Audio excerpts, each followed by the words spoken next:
बच्चों, आज हम 7.2 प्रश्नावली करेंगे। 7.2 प्रश्नावली में हमें घनमूल ज्ञात करना है। हमने 7.1 प्रश्नावली में क्या किया था? घन ज्ञात किया था। घनमूल यानी कि घन पूर्ण घन बना करके उसका घनमूल कर देंगे। तो आज हम घनमूल सीखेंगे दो विधियों से।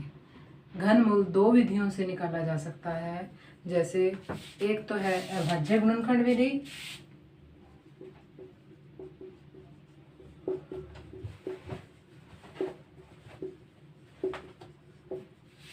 और एक अनुमानित विधि, अनुमान से निकालना।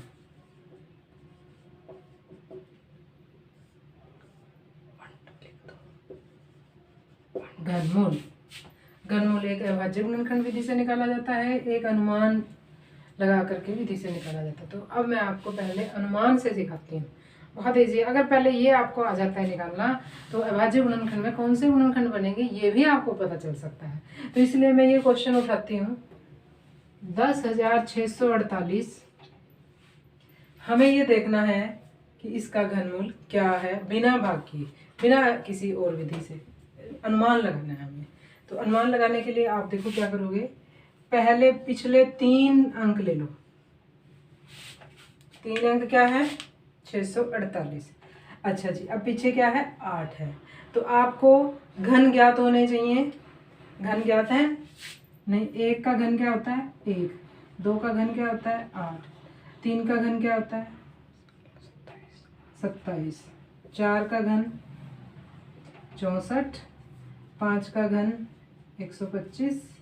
6 का घन 216। 7 का घन 343। 8 का घन 512। 9 का घन 729 और 10 का घन 1000। ये होता है बच्चा। तो अब आपको अगर इतना भी ध्यान है तो आप ये बड़े आराम से कर सकते। अब देखो बच्चों, पीछे 8 है ना। आप देखो 8 इकाई का अंक कहाँ आया है? ध्यान से देखो, 8 इकाई का अंक कहाँ आया है? 2 का घन करना। तो यानी कि 2 इसका क्या है? पूर्ण घन है। तो आप सबसे पहले यही चीज देखोगे कि 8 का पूर्ण घन क्या है? 2। तो यहां मैंने लिखा 2। समझ आई बात? तो ये 3 अंकों में से ये ऐसे 2 निकाल के रख लो। अब आता है 10। 10 किससे छोटा पूर्ण घन है? 10 से छोटा पूर्ण घन क्या है? 1 भी है और 8 भी है। तो दोनों में बड़ा कौन सा है? 10 के बिल्कुल नजदीक कौन सा है? 8 है। तो 8 किसका पूर्ण घन है? 2 का। तो यहां भी लग जाएगा 2। तो ये हो गया बच्चों 22 जो है इसका पूर्ण घन हो गया। समझ आया? अब देखो ये क्वेश्चन 27,000। 27,000 में 3 अंक पीछे जो है 0 है, तो इनका घनमूल भी 0 होगा। अब आगे रह गया 27। 27 किसका पूर्ण वर्ग है? पूर्ण घन है 3 का। 3 आ गया। तो ये किसका पूर्ण घन है? 30 का। बहुत ही आसान तरीका है। अनुमान विधि बहुत ही आसान है। आप ये बड़े आराम से कर सकते हो। मैं और लेती हूँ 512 क्वेश्चन लेती हूँ। 512 पीछे देखो क्या है? पूरे ही 3 अंक हो गए पिछले। 512 का क्या होगा? 8। तो इस तरह बच्चों आपने कितनी भी बड़ी संख्या क्यों ना हो, आप अनुमान लगा करके घनमूल ज्ञात कर सकते हैं। अब देखो अभाज्य गुणनखंड विधि। हमने अभाज्य गुणनखंड विधि द्वारा घनमूल ज्ञात करना है। पहला प्रश्न ही हमारा 7.2 का यही है। पहला क्वेश्चन देखो 64। अभाज्य गुणनखंड विधि मतलब पहले आप इनके अभाज्य गुणनखंड निकाल दो। जैसे हम बीजगणित में जब हम वर्ग में अभाज्य गुणनखंड निकालते थे, वैसे ही यहाँ आपको निकालने हैं। तो 64 है, पीछे 2 पर जाएगा। 32। 2 है पीछे, फिर 2 पर जाएगा। 16। 16 फिर सम संख्या आ गई, 2 पर भाग होगा। 8। 8 फिर सम संख्या आ गई, 2 पर भाग करोगे। 4। 4 फिर सम संख्या आ गई, 2 पे भाग करोगे 2, और 2 को फिर 2 से भाग करोगे 1। तो ये बन गए अपने अभाज्य गुणनखंड। 64 के अभाज्य गुणनखंड क्या बने? 2 गुणा 2 गुणा 2 गुणा 2 गुणा 2 गुणा 2। 3 3 के पूर्ण घन हो गए। ठीक है। अब बच्चों एक बात और ध्यान से सुनो, ये क्या बन गया 2 की घात 3, ये क्या बन गया 2 की घात 3। तो घातांकीय नियम से सेम घात हो तो हम इनको आधार को गुणा भी कर सकते हैं। तो ये आ गया 4 की घात 3। ये तो हमने पूर्ण घन बना दिया। अभी सबसे पहले आपने ऐसे ही जैसे 7.1 में पूर्ण घन बनाए थे वैसे ही आपने अभाज्य गुणनखंड करके पूर्ण घन बना देने हैं। अब देखो आपको पहले मैं ये समझाती हूँ कि घनमूल होता क्या है। घनमूल देखो, घनमूल जो होता है ऐसे चिन्ह होता है। अगर ये है तो ये किसका चिन्ह है 4 है, वर्गमूल का। ये चिन्ह किसका है वर्गमूल का। और वर्गमूल का मतलब क्या होता है, अगर इसके अंदर x का ही वर्गमूल है तो यानी कि x की घात आधी है। और अगर ये x का घनमूल है, मैं x नहीं अब यहाँ कोई और ले लेती हूँ, a ले लेती हूँ, यहाँ 3 आ गया, यहाँ देखो यहाँ गुंडी में 3, तो इसका मतलब है ये घनमूल है। इसका मतलब क्या है, ये घनमूल है यहाँ। और घनमूल में घात क्या होती है 1/3 होती है। क्या होती है घनमूल में घात 1/3 हो जाती है। तो ये इसका अगर हम घनमूल निकालेंगे तो इसकी घात क्या हो जाएगी 1/3। क्या हो जाएगी 1/3। क्या हो जाएगी 1/3। और इसको जब हम 1/3 से गुणा करेंगे तो 3 एकम 3 कट जाएगा, 4 की घात 1 आ गई। तो 64 का घनमूल क्या आ गया 4।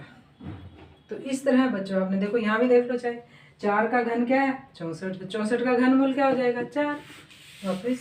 तो इस तरह बच्चों आपने गुणनखंड अभाज्य गुणनखंड विधि द्वारा घनमूल ज्ञात करने हैं। अब हम दूसरा भाग लेते हैं 512। देखो दूसरा भाग 512 का हम अभाज्य गुणनखंड विधि द्वारा घनमूल ज्ञात करते हैं। 512 पीछे 2 है, 2 पर ही जाएगा। तो 5 दूनी 2 दूनी 4 1, 5 दूनी 10 1 6 दूनी 12, फिर 2 पर जाएगा 12 दूना 24, 8 दूनी 16, फिर 2 पर जाएगा 64, फिर 2 पर जाएगा 32, फिर 2 पर भाग होगा 16, फिर 2 पर भाग होगा 8, फिर 2 पर भाग होगा 4, फिर 2 पर भाग होगा 2 और फिर 2 पर भाग होगा 1। तो इस तरह आपने 512 के अभाज्य गुणनखंड बना लेने हैं। और अभाज्य गुणनखंड बनाकर फिर वही प्रोसेस क्या 512 का घनमूल 512। तो घनमूल क्या हो जाएगा देखो बच्चों कितने 1 2 3 4 5 6 7 8 और 9 है। ये 2 गुणा 2 गुणा 2 गुणा 2 गुणा 2 गुणा 2 गुणा 2 3 3 6 और 3। तो 2 की 3 घनमूल 2 की 3 गुणा 2 की 3 गुणा 2 की 3 हो गया। तो अब ये आ जाएगा 2 गुणा 2 गुणा 2 की 3 और ये हो जाएगा घनमूल 1 की 3। तो 2 दूनी 4 दूनी 8, यानी कि 512 किसका घनमूल है 512 का घनमूल क्या है 8। 8 का घन क्या होता है 512। 512 का घनमूल क्या हो गया 8 हो गया। अब देखिए 10,648 का हमें अभाज्य गुणनखंड विधि द्वारा वर्गमूल ज्ञात करते हैं। तो 2 पर भाग हो रहा है क्योंकि पीछे 8 है। 5 दूना 10, 3 दूनी 6, 2 दूनी 4, 4 दूनी 8, फिर 2 पर जाएगा कितना आएगा 2 दूनी 4, 6 दूनी 12 1, 6 दूनी 12 1 और 2, फिर 2 पर भाग होगा 1 3 3 और 1। अब ये 3 पर देखें 3 6 और 2 8 हो गया, 3 पर नहीं भाग होता। 4 पर 3 के बाद 5 देखना है, 5 पे भी भाग नहीं होता, 7 पे भी नहीं होता।